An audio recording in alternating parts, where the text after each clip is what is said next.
In this presentation, we want to take a look at the foreign exchange market. Collectively, this is the largest financial market in the world. After we construct the model, we want to see the results from an increase in the supply of dollars to the market. We'll start by labeling E on the vertical for the exchange rate and QF on the horizontal for the quantity of funds. The exchange rate is the price of one currency in terms of some other currency. For example, the rate of dollars to Mexican pesos. The quantity of funds are the mix of the currencies being bought and sold in all these markets. Let's construct our demand and supply curves. Here's our demand curve. It shows the negative relationship between the exchange rate and quantity demanded of funds. The supply curve slopes up and to the right to represent the positive relationship between exchange rates and the quantity supplied of these funds.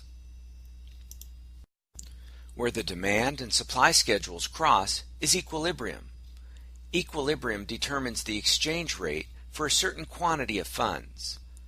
The equilibrium in this market relates to an equilibrium in another paired foreign exchange market.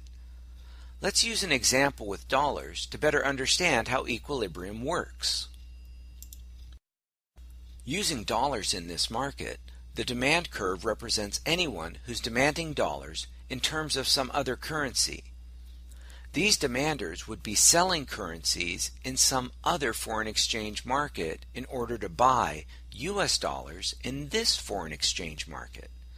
This sale and purchase happens simultaneously. Again, focusing just on dollars. The supply curve represents anyone who is selling dollars in terms of some other currency. These suppliers would be demanding currencies in some other foreign exchange market by selling US dollars here. For example, selling dollars here may mean buying pesos in another foreign exchange market. Let's see what happens when there's an increase in supply. Many things may increase the supply of dollars.